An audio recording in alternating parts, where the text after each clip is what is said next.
Summer 1943.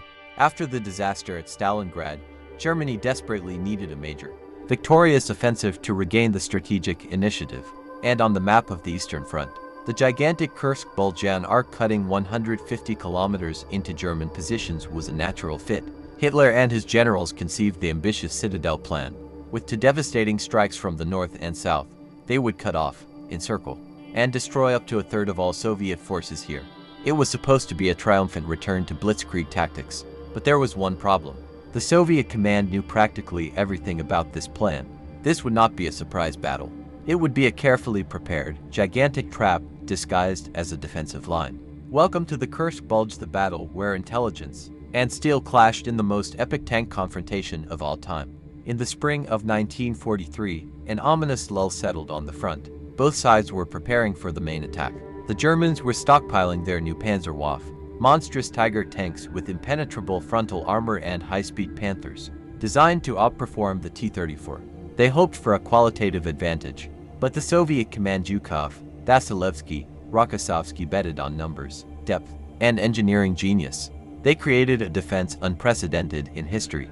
8 echelon lines of defense extending up to 300 kilometers in depth. These weren't just trenches. These were entire underground cities with command posts, hospitals, and warehouses. More than 1 million anti-tank and anti-personnel mines. The number was so monstrous that these fields would later be called the Valley of Death and the Fiery Salamander. The density was up to 1,500 mines per kilometer of front. Artillery counter-preparations. On the night of July 5th, Soviet intelligence accurately determined the time of the German offensive. 10 to 40 minutes before its start, a barrage of thousands of guns and Katyusha rockets rained down on the still empty German starting positions. This disrupted the tempo of the attack and dealt a psychological blow even before the battle began. On July 5, 1943, Operation Citadel began. But this was no longer a blitzkrieg. This was a gnawing through the most powerful defense in history. In the North Rokossovsky Central Front, the Germans, under model, were only able to penetrate 10 to 12 kilometers in 7 days of bloody fighting. Their offensive stalled. Rokossovsky organized the defense so that every German breakthrough was trapped under artillery crossfire. It was a victory for engineering and infantry resilience. In the South Vatican's Voronezh front, the main tank battles unfolded here. The Germans threw their best SS divisions here. Leibstandart, Das Reich, and Totenkopf. Their goal: break through to Kursk and link up with troops from the north. By July 12th, the situation in the south had become critical.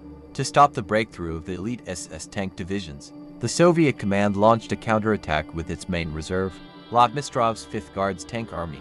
What happened at Prokhorovka Station became synonymous with a tank apocalypse. Soviet T-34s, lighter and more maneuverable, launched frontal attacks, attempting to close in and fire at the Tigers' flanks. Losses were colossal on both sides, but most importantly, the German offensive here was finally halted.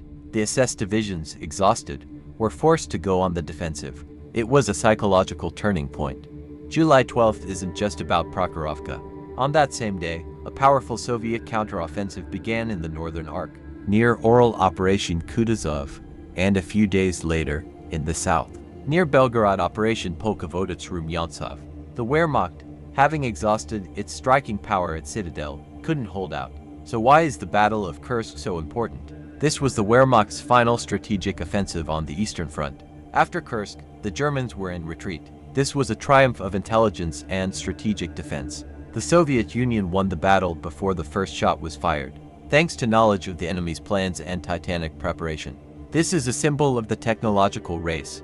Tigers and Panthers versus T-34s and self-propelled guns. But technology lost out to mass, depth, and will.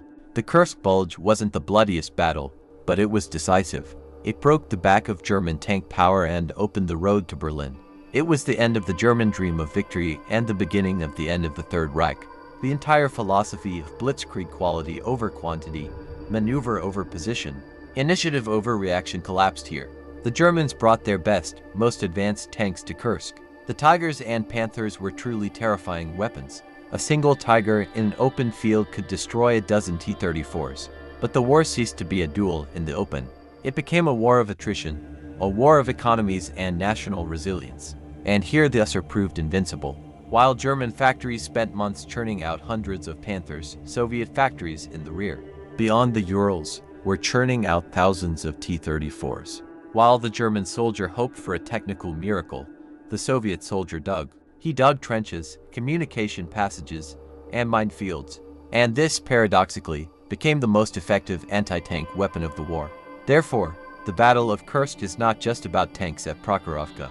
It is the final test of endurance. And Germany failed. After Kursk, the war for the Wehrmacht turned into a long, agonizing retreat. A retreat through Ukraine, Belarus, Poland straight to the walls of its own Reichstag. And for the Red Army, Kursk became a springboard. The confidence forged in this hellish arc of fire enabled them to carry out the grand offensives of 1944, the 10 Stalinist strikes, pushing the enemy back hundreds of kilometers, and ultimately bringing the victory banner to Berlin. Thank you for watching to the end. If you found this analysis of this great battle helpful, please give it a like. It will help the channel.